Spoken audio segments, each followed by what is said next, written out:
Hello, my name is Milan and I'm coming from the Czech Republic and have been working in the industry of shared services for the last 17 years.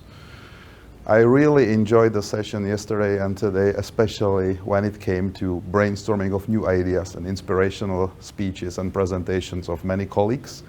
It helped me to a little bit differently look at the credit and accounts receivable itself, so it was a very fascinating journey to get so many people from different countries here.